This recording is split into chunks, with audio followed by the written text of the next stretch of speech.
Hi everyone. Next question real numbers ചാപ്റ്ററിലെ question number 6 ആണ്. അപ്പോൾ explain why 7 into 11 into 13 plus 13 and 7 into 6 into 5 into 4 into 3 into 2 into 1 are composite number. ഈ രണ്ട് നമ്പേഴ്സും എന്തുകൊണ്ട് composite number ആണെന്ന് explain ചെയ്യണം. അപ്പോൾ ജസ്റ്റ് ആദ്യത്തെ നമ്പർ എടുക്കാം. 7 ഇൻറ്റു 11 ഇൻറ്റു 13 പ്ലസ് 13. ഇതിൽ രണ്ടിലും നോക്ക് 13 കോമൺ അല്ലേ? ഫസ്റ്റ് ടേമിലും സെക്കൻഡ് ടേമിലും 13 കോമൺ ആണ്. അപ്പോൾ 13 പുറത്തോട്ട് എടുത്ത് ബ്രാക്കറ്റിൽ എഴുതാലോ. ഫസ്റ്റ് 13 എടുത്താൽ 7 ഇൻറ്റു 11 ദെൻ പ്ലസ് 1 ഇങ്ങനെ എഴുതാലോ. അപ്പോൾ ഇതിന് എന്ത് എഴുതാം? 13 ഇൻറ്റു 7 ഇൻറ്റു 11 എത്രയാ? 77 plus 1.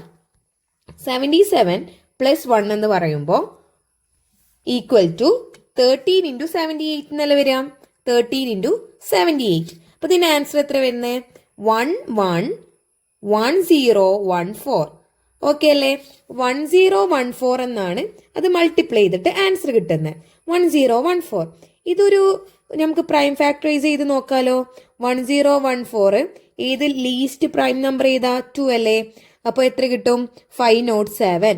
Then least prime number ഏതാ? 2 കൊണ്ട് കറക്റ്റ് പറ്റില്ല, സോ 3. ദെൻ അതിൻ്റെ ആൻസർ 169. 169 ഏതിലാണ്? 13. 2 കൊണ്ട് പറ്റില്ല, 3 കൊണ്ട് ഡിവൈഡ് ചെയ്യാൻ പറ്റില്ല, 5 പറ്റില്ല, 7 പറ്റില്ല, 9 പറ്റില്ല, 11 പറ്റില്ല, പിന്നെ 13 ആണ് ഓക്കെ ആയിട്ടുള്ളത്. ദെൻ 13. സോ 1014ന്റെ പ്രൈം നമ്പേഴ്സ് എത്രയാ? ഈ numbers 2 multiplied by 3 multiplied by 13 multiplied by 13. So ഇവിടെ എന്താ ഉള്ളത്? ഈ ക്വസ്റ്റ്യനിൽ ഇവിടെ എത്ര ഫാക്ടേഴ്സ് ഉണ്ട്? It has more than 2 factors അല്ലേ? പ്രൈം നമ്പർ എന്ന് പറയുമ്പോൾ ജസ്റ്റ് സെയിം നമ്പറും 1ഉം മാത്രമേ ഫാക്ടർ ആയിട്ട് വരാൻ പാടുള്ളൂ. പക്ഷെ ഇവിടെയോ? ഇവിടെ ഇതിന് കൂടുതൽ ഫാക്ടേഴ്സ് ഉണ്ട്. More than 1 factor. More than 1 factor ഉണ്ടായതുകൊണ്ട്, മോർ ദാൻ 2 ഫാക്ടർ ഉണ്ടായതുകൊണ്ട് ഇതെന്താണ്? That is it is a composite number. Composite number. It is an composite number. Composite number. Okay, first okay ആയി.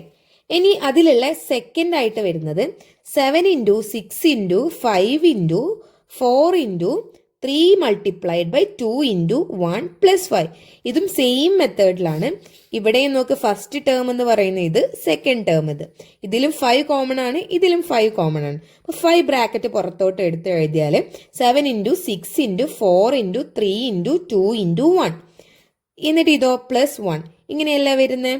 അപ്പോൾ ഈ വാല്യൂ മൾട്ടിപ്ലൈ ചെയ്താൽ 5 into 1008 plus 1 എന്ന് കിട്ടും. So എന്തായി? 5 ഇൻറ്റു 1009 എന്നാണ് കിട്ടുന്നത്. 5 മൾട്ടിപ്ലൈഡ് 1009 മൾട്ടിപ്ലൈ ചെയ്യുമ്പോൾ 5045 എന്ന് കിട്ടും. ഇതിന് പ്രൈം ഫാക്ടറൈസ് ചെയ്യുമ്പോഴോ 5045നെ 5 കൊണ്ട് ഫാക്ടറൈസ് ചെയ്യുമ്പോൾ ആദ്യം എന്ത് നോക്കുക? 2 കൊണ്ട് മൾട്ടിപ്ലൈ ചെയ്യുക. അപ്പോൾ അവിടെ റിമൈൻഡർ വരും, പറ്റില്ല. Then 3 next prime number, no. Then 5 okay ആവും. അപ്പോൾ അവിടെ കിട്ടുന്നത് 1009. ദെൻ ഇതൊരു പ്രൈം നമ്പർ ആണ്, 1009. ദെൻ 1. അപ്പോൾ ഇവിടെ എന്താ വന്നിട്ടുള്ളത്? ഇതിന് എന്തിൻ്റെ 2 ഫാക്ടേഴ്സ്? 5 ഇൻറ്റു 1009 എന്ന് എഴുതാലോ. അപ്പോൾ ഇതിനെന്താണ്? ഇതൊരു കോമ്പോസിറ്റ് നമ്പർ ആണ്, കാരണം ഇതിന് എക്സ്ട്രാ 5 എന്ന പ്രൈം നമ്പർ ഉണ്ട്. അപ്പോൾ ഇങ്ങനെ എഴുതാം. Since 5045 has 2 more factors other than 5045 and 1. So it is a composite number.